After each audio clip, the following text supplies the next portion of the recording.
So this Lent we'll be journeying with the Beatitudes, which are really the distillation of the Sermon on the Mount and the first words, in fact, of the Sermon on the Mount. They're like the key to understanding the rest of Jesus' teachings. They are at the heart, I think, of what Jesus wants us to hear and ultimately to integrate and understand in our lives. They are as close, I think, as we get to Jesus' vision of the kingdom of heaven. He talks often about the kingdom of heaven. He says that kingdom is here. It's near. It's among us. And I think these teachings awaken us, if we're open to it, to seeing that kingdom, to embodying the values of that kingdom, and to proclaim this to the rest of the world, which is where Jesus is leading all of us and us as a church.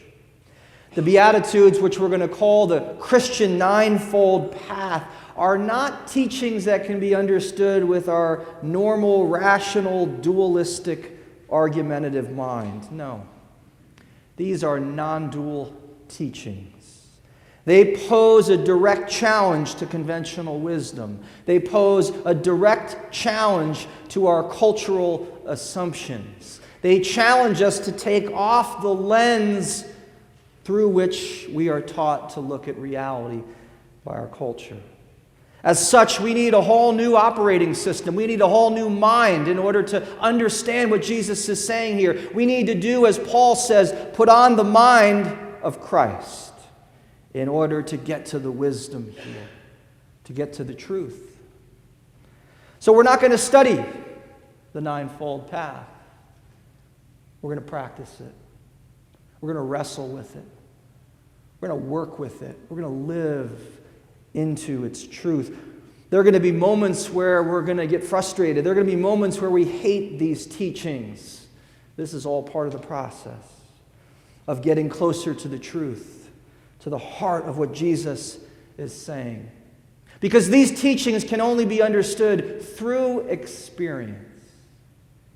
We've got to live them. We've got to fail at them. We need to stumble upon the truth inherent in these words. And we need to make space to contemplatively reflect on how we're doing living these out. And so I invite you to be on this journey together. In speaking about the wisdom contained in the Beatitudes, Thomas Merton often said we should get on our knees and thank God that we cannot live life on our own terms. We can't live life on our own terms. We can try.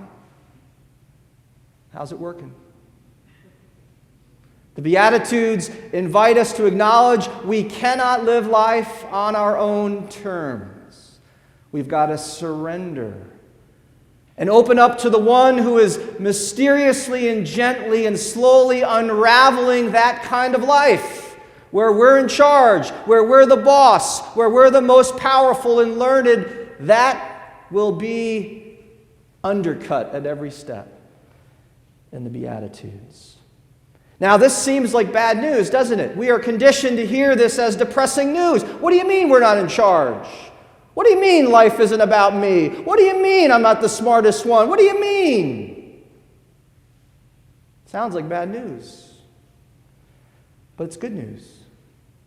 Yeah, it's the end of a storyline, but it's the beginning of a better one, a better story. You see, we're not conditioned to see reality this way. We're not conditioned to look at things the way Jesus wants us to look at it. We've been conditioned, in fact, to look in an entirely different direction, and it happens every single day in our lives. But we're called to look at the places that we run from, that we want to avoid, that we don't want to accept. And it sounds counterintuitive, and it is. But ask any 12-stepper whether they believe their life would change for the better when they acknowledged they were powerless to change their own lives. That's the place where Jesus is calling us.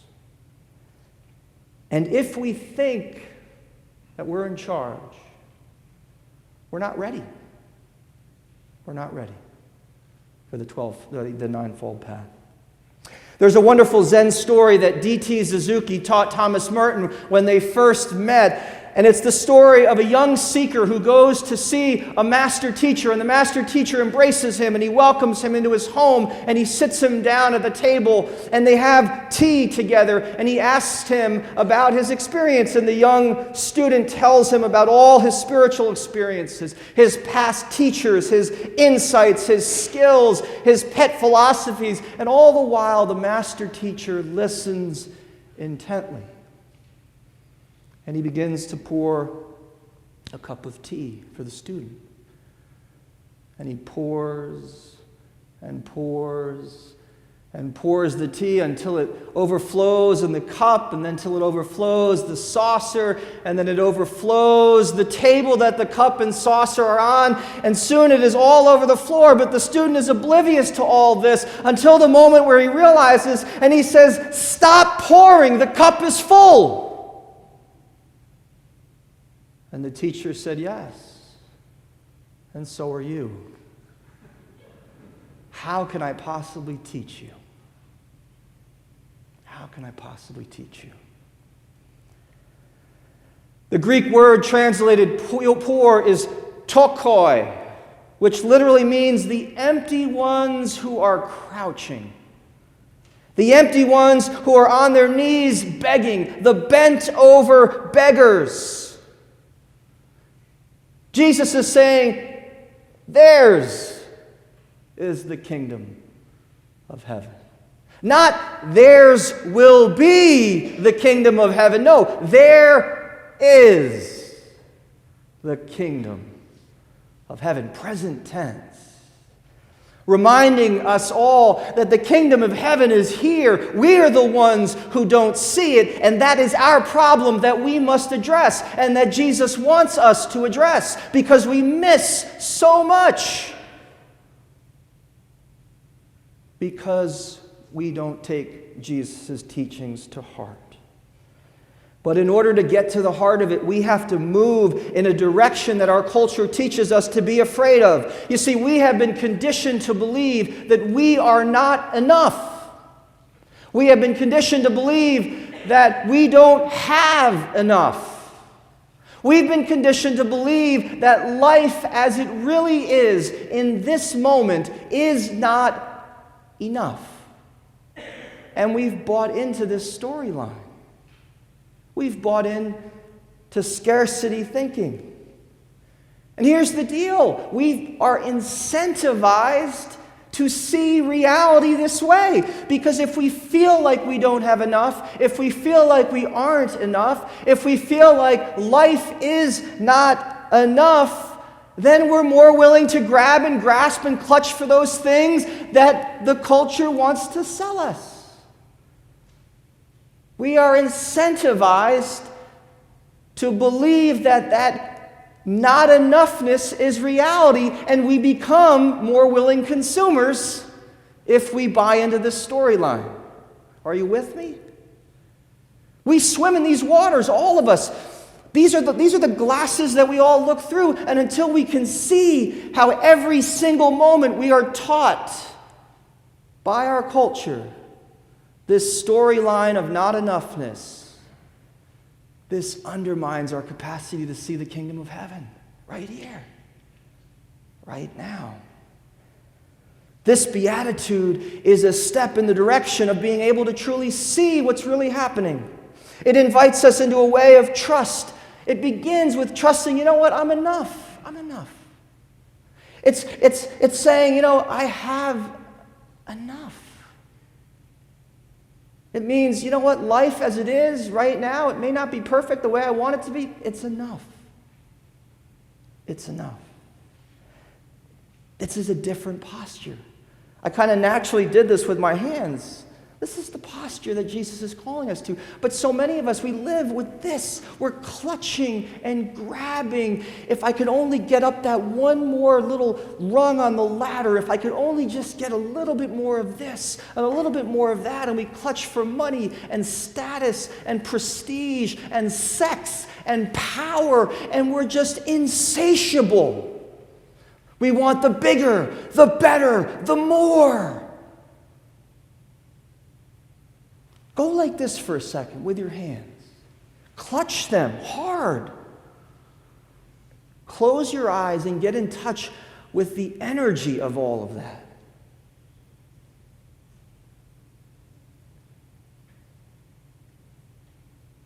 Press hard. And then release. And notice the change. This is where he's leading us. To be open-handed. To be teachable. To be ready to receive. To be ready to learn. To be ready to see. So as I mentioned last week, part of my selfish reason for doing the Beatitudes is most of the time I don't have a clue what he's talking about. So I want to spend time personally, and I have, with this Beatitude. And so I did. And here are the words that came from my own time in prayer with this first Beatitude. If you want to close your eyes and receive these, you're welcome to. If you want to keep your hands open, you're welcome to. But here's a gift from my own time with God. Blessed are you when you are poor in spirit, for you are ready for heaven. Blessed are you when you know your spiritual poverty, for you are ready for God's abundance. Blessed are you when you touch upon your human limits,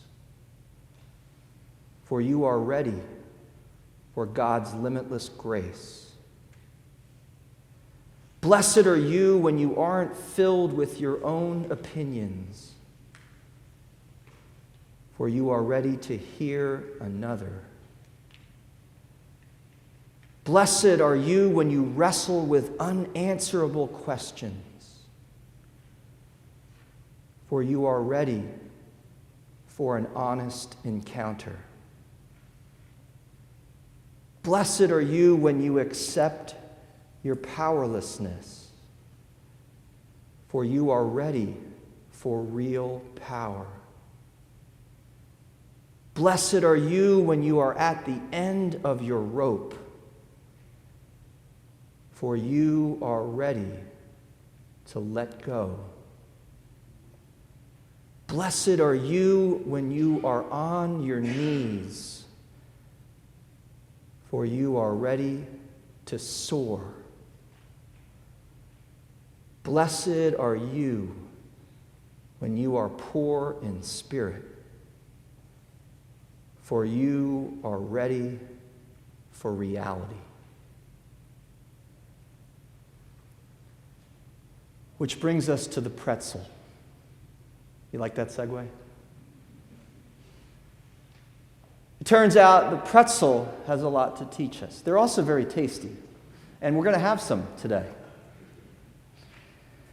Well, according to legend, the pretzel was developed in the monasteries of Europe.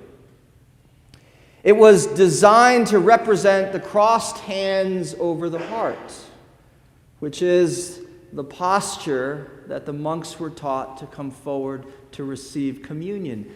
By putting the hands like this, it was a way to resist the temptation to grab and grasp and clutch. So acknowledging that human tendency, they went like this, over their heart, so that they literally had to receive the bread into their mouths the way baby birds receive bread or food from their mother. So it was developed in a very intentional way.